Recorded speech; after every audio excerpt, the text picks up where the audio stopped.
नमस्कार प्यारे साथियों, मैं श्याम क्लासेज के डिजिटल प्लेटफॉर्म पर आप सबका हार्दिक स्वागत एवं अभिनंदन करता हूं।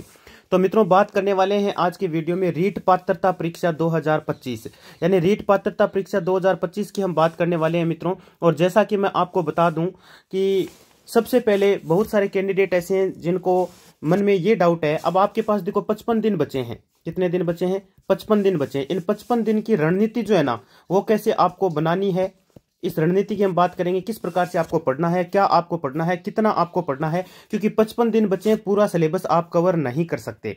इसलिए आपके लिए जरूरी है कि आप उतना ही पढ़ें जितना आपके लिए मतलब मैनेज हो सके, जितना आप आराम से इसके लिए पात्र हो जाएं। अब देखो, मेंस की तो अलग बात है, रीट मेंस की तो अलग बात है, वो मैं अलग से बता दूंगा आपको। लेकिन सबसे पहले पात्रता परीक्षा पहले और L1 और L2 दोनों के लिए हम बात करने वाले हैं। सबसे पहले बात करें कि कौन सी बुक पढ़ें। तो भैया बुक कोई सी भी ऐसे नहीं है कि आप कोई भी बुक उठा लाए, भाई कल ही एक नई बुक आ गई आपने उसको खरीद लिया, ऐसा कोई जरूरी नहीं है, ठीक है ना। जितने भी L1 के विद्यार्थी हैं वो एक काम करें, सीधा सा काम उनको ये करना है कि उनको जैसे मतलब एनसीईआरटी की जो बुक है, एनसीईआरटी और आरबीएससी की जो बुक है, वहां उनको उठा लो आप। उनको उठा के और 10th लेवल तक की जो बुक है ना, केवल वो पढ़ लो, काफी है L1 वालों के लिए। और L2 की बात करें तो L2 वालों को 11th की भी बुक लेनी है, 12th की भी बुक लेनी है और आरबीएससी बोर्ड की बुक लेनी है। तो राजस्थान जीके जो है ना, केवल आप 12th तक की जो बुक है, राजस्थान है अध्ययन की जो बुक होती है, आप उससे भी यदि पढ़ें तो आराम से आप है ना जीके कवर कर लेंगे पूरा का पूरा। क्योंकि रीट पात्रता परीक्षा जो आपके, मैं प्री की बात कर रहा हूं, प्री के अंदर आपके इतना ज्यादा कुछ है नहीं। तो L1 और L2 दोनों ही वाले क्या करते हैं, एनसीईआरटी और आरबीएससी वाली जो बुक पढ़ते हैं तो काफी है उनके लिए, ऐसा कोई जरूरी नहीं है। अब आप क्या है, जगह जगह भटकते हैं, कोई नई बुक आ गई तो उसको खरीद लिया, तो उसको खरीदने की कोई आवश्यकता नहीं है। और पहली बात एक चीज और है कि आप यदि चैनल पर पहली बार विजिट कर रहे हैं तो चैनल को सब्सक्राइब जरूर कर लेना भाई दोस्तों। क्यों? क्योंकि मैं मैथ्स तो करवा ही रहा हूं, रीट की मैथ्स तो करवा ही रहा हूं, और प्लस साथ में जल्दी जीके की क्लास शुरू करेंगे और हिंदी में मैं आपको कराऊंगा, सारे सब्जेक्ट आपको मैं करवाने वाला हूं, ठीक है ना। मैथ्स की क्लासें फिलहाल चल रही है, तो आने वाले 5-7 दिन में कंप्लीट मैथ्स आपको करवा दी जाएगी। लाइव सेक्शन में जाके आप देख सकते हैं चैनल के ऊपर। तो बुक की बात करें तो बुक में मैंने आपको बता दिया है L1 और L2 के लिए पात्रता परीक्षा की यदि आप एग्जाम देने जा रहे हैं तो पहले से अग्रिम सबको शुभकामनाएं। और प्री के एग्जाम में आपको सिर्फ और सिर्फ L1 L2 वालों को एनसीईआरटी और आरबीएससी की 10th से 12th लेवल तक की बुक है, वो सारी की सारी पढ़ लेनी है, इससे ज्यादा कुछ भी नहीं करना है। अब दूसरी बात देखो, दूसरी बात क्या आती है? दूसरी बात ये आती है दोस्त कि इसमें जैसे सवाल एक और उठता है, सवाल ये उठता है कि क्या पढ़ना है और क्या क्या नहीं।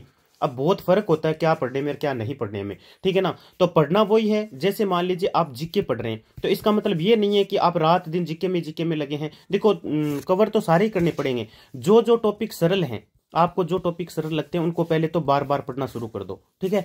जो जीके के टॉपिक हैं, जो सरल टॉपिक हैं, जीके तो देखो हर कोई कवर कर लेगा, ऐसी बात नहीं कवर नहीं करेगा, लेकिन भटकना नहीं है, भटकने से बचना है। जीके में सरल जितने भी टॉपिक हो वो सारे उठा लो और उनको बार बार पढ़ो आप।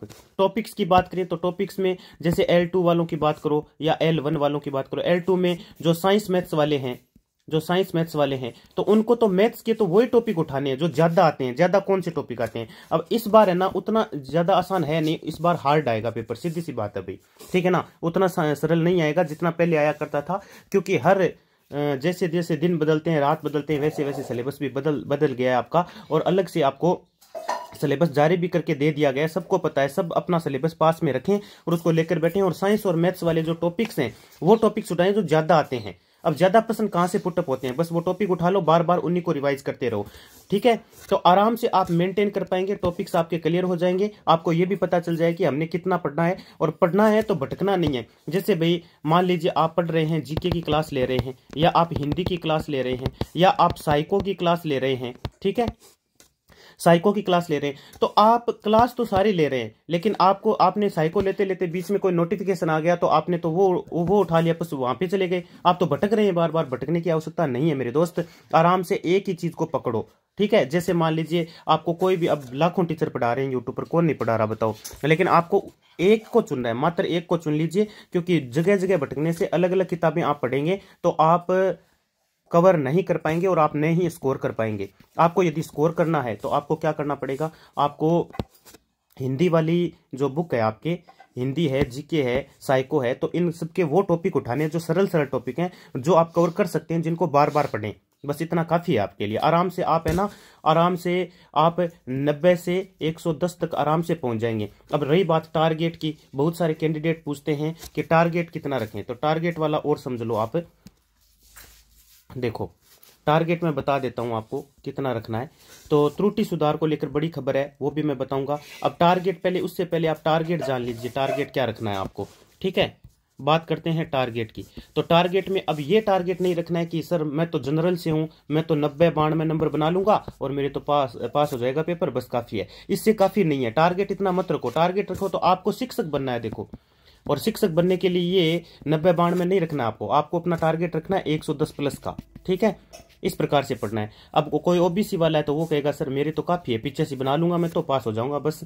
अरे ऐसे पात्र ही नहीं होना है, केवल आप शिक्षक बन रहे हैं तो शिक्षक बन रहे हैं तो टारगेट बड़ा रखिए, टारगेट रखिए आप 100 प्लस का। और जो जनरल वाले हैं वो 110 प्लस का रखें। इस प्रकार से आप स्ट्रेटेजी बनाएंगे, क्योंकि दिन आपके पास 55 ही बचे हैं। 55 दिन के अंदर अंदर आपको 27 फरवरी को आपका एग्जाम होने वाला है रीट का। तो 27 फरवरी को एग्जाम होने से पहले पहले आपको जैसा कि मैंने बताया वैसे वैसे आप चलते जाइए बस। ठीक है, उस प्रकार से चलेंगे तो आराम से आप अपना कवर कर पाएंगे। अब त्रुटि सुधार को लेकर बड़ी खबर आई है। देखो झुंझुनू, सिक्कर, चूरू, शेखावाटी क्षेत्र के जितने भी जिले हैं उनसे कई अभ्यर्थी ऐसे हैं जिनकी ये शिकायत आ रही है कि सर जी हमने फॉर्म भरते वक्त गलती कर दी है, त्रुटियों में सुधार करना चाहते हैं। तो उसके लिए बोर्ड को ना, बोर्ड जो है आपका जो रीट करवा रहा है आपके आरपीएससी, तो बोर्ड आपके लिए जरूर, आपके लिए वो 2-4 दिन जरूर देगा जिसमें आप त्रुटि सुधार को कर सकते हैं। तो उसके लिए एक बड़ी खबर आ रही है जिसमें अभ्यर्थी अपनी जो भी त्रुटि हुई है उसको सुधार सकते हैं, संशोधन उसमें करवा सकते हैं। कोई प्रॉब्लम वाली बात नहीं है, वो फॉर्म चल रहे हैं फिलहाल के लिए और जिनकी गलती होगी वो आराम से कवर कर पाएंगे, उसमें कोई दिक्कत वाली बात नहीं है। ठीक है, तो ये मेरे को समझाना था। आशा और उम्मीद है कि आराम से आप इस चीज़ को समझ गए होंगे। और टेलीग्राम की जो लिंक है ना, टेलीग्राम की जो लिंक है वो मैं आपको डिस्क्रिप्शन में दे रहा हूँ। किस में दे रहा हूँ? डिस्क्रिप्शन में दे रहा हूँ। तो डिस्क्रिप्शन में आपको मैं टेलीग्राम की लिंक दे रहा हूँ, आप टेलीग्राम को ज्वाइन कर लेना। वहां पर हर दिन हर एक अपडेट आपको रोजाना मिलेगी। ठीक है, और वो भी रीड से रिलेटेड। ठीक है, और प्लस साथ में मैं आपको जियोग्राफी और हिस्ट्री के नोट्स हैं वो सारे के सारे उपलब्ध करवा दूंगा टेलीग्राम के ऊपर। और एकदम सीधे रिवीजन करने वाले नोट्स हैं जो फटाफट आप सीधे पढ़ सकते हैं। ठीक है ना, तो उससे आपको बहुत ज्यादा फायदा होने वाला है। आराम से आप कवर कर पाएंगे, आराम से। जीके जो है ना, जीके तो लगभग सारा कवर हो जाएगा आपके। ठीक है ना, जियोग्राफी और हिस्ट्री के नोट्स हैं वो मैं टेलीग्राम पर उपलब्ध करवा दूंगा। ज्वाइन कर लेना जल्दी से जाके, टेलीग्राम की लिंक है वो डिस्क्रिप्शन में दी हुई है, वहां से आप ज्वाइन कर सकते हैं। ठीक है, और कमेंट सेक्शन में भी दे दूंगा, जो आपका कमेंट सेक्शन है उसमें भी मैं आपको दे दूंगा। और आपका कोई भी सवाल है तो आप कमेंट बॉक्स में मुझे पूछ सकते हैं मित्रों। ठीक है, धन्यवाद। और सभी को अग्रिम शुभकामनाएं। सभी को एग्जाम देने, जितने भी रीट का एग्जाम दे रहे हैं सभी को अभी से अग्रिम शुभकामनाएं मैं देना चाहता हूं। और अपनी तैयारी को बरकरार रखिए और मजबूती से अपनी तैयारी करते रहें। धन्यवाद भाई।